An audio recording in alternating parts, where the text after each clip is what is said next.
Welcome back to Nerd Wars, and you guessed it, the Star Wars franchise continues its Death Star-like explosion. So has Ubisoft. After Ubisoft refused to fix massive AI and graphics issues for Star Wars Outlaws, a new clip shows just how terrible the game is. They put the gameplay trailer out. Whew, rough. I shared a social media by Twitter user Mongoloyer, a review of Star Wars Outlaws from IGN praises the game's blaster battles while showing a blaster battle that is completely broken. It looks so stiff and clunky, and the character, the camera is so far away from the character, she looks so small. As seen in the video below, the game's main character, Kay Vess, is inside some kind of warehouse and is engaging in what looks to be the Pike Syndicate. She immediately unloads her pistol on one enemy, but does not appear to kill the enemy. Instead, he appears to have a seizure and is only stunned. After the enemy recovers from the stun, it just stands there at point blank range instead of killing Vess. In fact, it actually turns and begins moving away from her. This is actually one of the reasons I stopped playing First Descendant. The AI are brain dead. You literally walk up to them and they won't even go and start walking. They just stand. So even if you convince people to buy this, they're going to get to that and they're not even going to finish the game. Another NPC also runs up and gets into point blank range, but does nothing. Vess then moves into another corridor and the NPC follows her and even runs into her, but does not fire its blaster until multiple seconds later. Yeah, this sounds like the First Descendant. As noted above, this footage has surfaced after Ubisoft refused to delay the release of the game after receiving a plethora of complaints upon releasing 10 minutes of gameplay footage earlier this month. It's so bad. How embarrassing! How embarrassing! In fact, the company's executives repeatedly claimed they'd be showing high quality footage as the game got closer to release. And that gameplay trailer currently has 12,000 upvotes to 95,000 downvotes, probably 100,000 by now. And the comments were vicious. Calm down, guys. This is footage from the Nintendo GameCube version. Is this another quadruple A game? The explosion effect that was worse than Uncharted 2 that came out on PS3 is amazing. The power of one, the power of two, the power of don't pre-order, or else Alec Baldwin's finger will shoot you. He runs like my 60-year-old uncle in flip-flops trying to catch up to his beer rolling down the sidewalk. It's so clunky and awkward. It looks rough. And Ubisoft was even asked about this stuff during a sales report call, and, well, of course, the game has gone gold. So the date is well confirmed for August 13th, and as you mentioned, we'll be showcasing more content of a very high quality, multiple hours that will really show the depths of the open world. That is a key element of the promise, to enjoy the exploration of the galaxy and with multiple planets. Why didn't you let them just create a character? Why did we have to have the hipster girl? We've said it also for Star Wars, the level of quality of the world and the experience, it's really very high. Just up there with the Acolyte. Oh, I didn't say that. We are really leveraging our engine. I think people will love it. That's the problem, is the engine seems to be Battlefront. And it does not seem to be doing too hot. Like they borrowed Bethesda's Skyrim engine. YouTuber ACG apparently ought to play it, and had some positive things, but also some negative things. Nevertheless, would also indicate some noticeable problems, including less than stellar effects, but also it appears to be a desire to carve out the edge of characters, like a sculptor pissy at his creation the next morning. You just perfectly described the Acolyte. And this was in a couple of the cutscenes. Crazy to think that the murderous blue milk swill and hobo uncle that Luke turned into in the 3 later movies might be downright shocking now compared to what it feels more when it comes to these movies and these games. And almost TV-like de-edging in Outlaws. He's like Han Solo, but without the edge. And also has a space cat.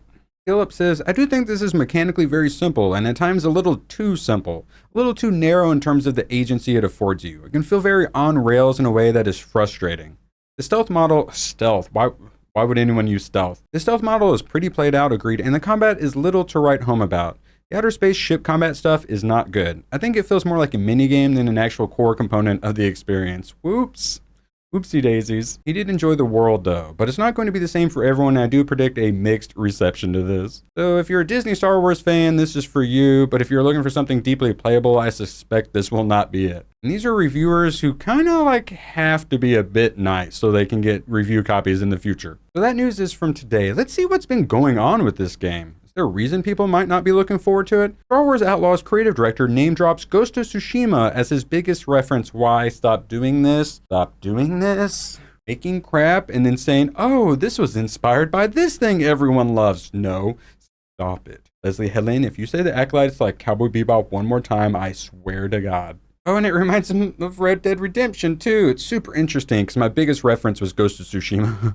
which is more on the Kurosawa side of inspiration than the Western, the John Ford side of the inspiration for George Lucas. Red Dead Redemption is phenomenal because it treats the world as a world, not as a checklist of activities that are repeated often.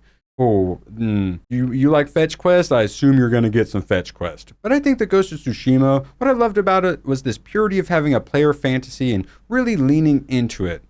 This is the story, the world, the character, everything fits together with the gameplay guiding everything. That's the fantasy of, you are a samurai ninja in Japan. That was one of the guiding lights for this. Yeah. Samurai ninja in Japan.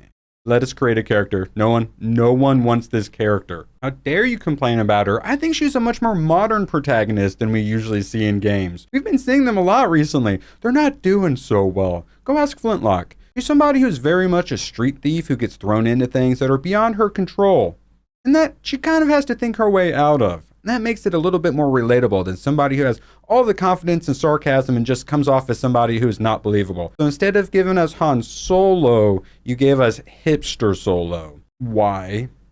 She's gonna think her way out of it. We just blast our way out of it? Our blaster combat's really bad, actually, so no. She's gonna talk her way out of it. Why do you think she has such a big chin, all the exercise? So having her be relatable in that way was something extremely important for us. Why?